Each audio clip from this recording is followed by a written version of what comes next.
of Unity, celebrating the diversity of Indonesian cuisine. Assalamualaikum warahmatullahi wabarakatuh. Peace be upon you all. Om Swastiastu, Namo Buddhaya, Salam Kebajikan. Hello everyone, let me introduce myself. My name is Putri Nur Amalia, a second semester student, S1 Accounting Study Program, Class 63 2B05, with name 632401004, UBSI Kali Abang Campus. Brothers and sisters, fellow lovers of culture and good food, Indonesia is a nation of over 17,000 islands, more than 1,300 ethnic groups, and hundreds of languages.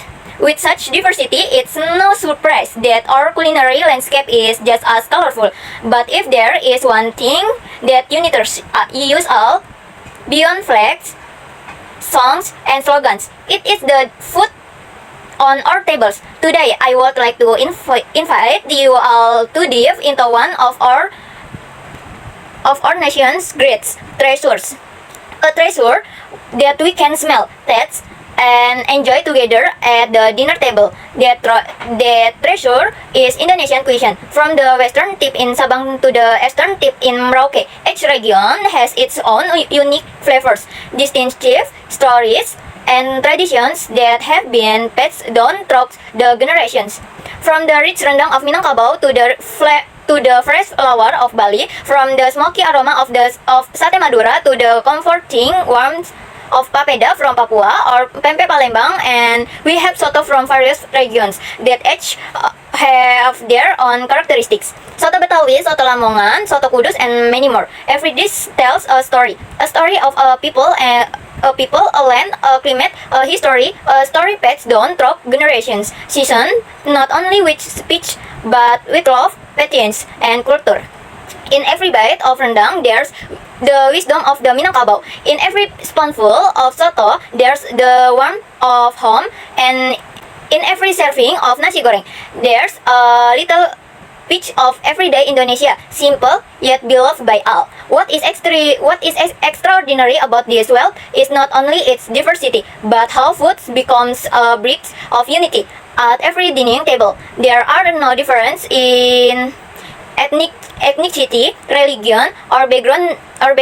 There is only taste, and that taste is unique. Indonesian cuisine is not just diverse; it is a mosaic.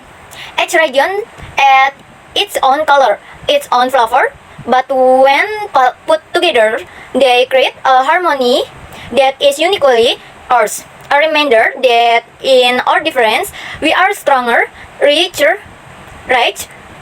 more vibrant.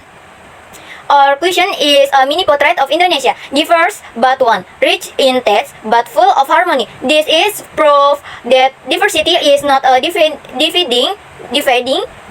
difference, but a wealth that we must be grateful for and celebrate together. Food in Indonesia is never just food; it is an expression of identity.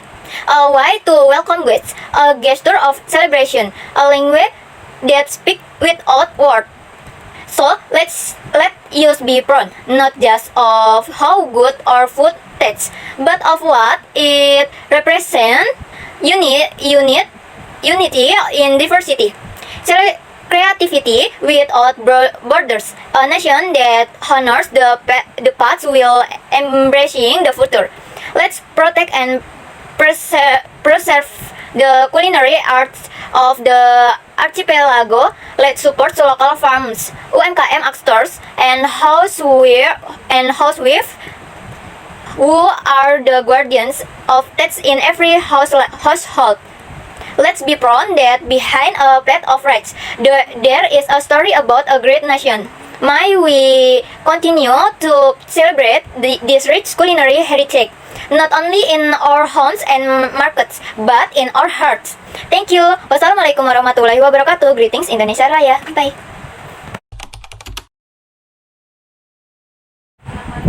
Modals in English grammar. Hello everyone, welcome to my English learning video. In this video, we will discuss one of the important topics in grammar, namely modal verbs. Modal verbs are very useful for expressing ability, possibility, permission, and obligation. Let's get started. What are modals? Modal verbs are auxiliary verbs or helping verbs that are used to express ability, possibility, permission, or obligation. Modals are different from other auxiliary verbs because they can cannot stand alone as main verbs. Example of commonly used modal verbs include can, could, might, must, shall, should, will, would, and ought to.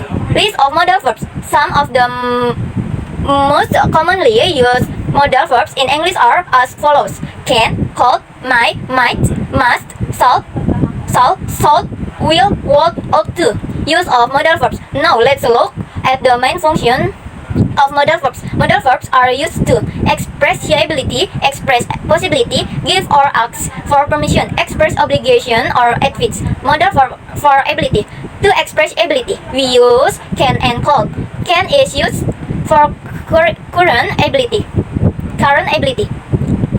Example: I can swim. I can swim. Could is used for past ability. Example: she could play the piano at age 5. She could play the piano when she was 5 years old.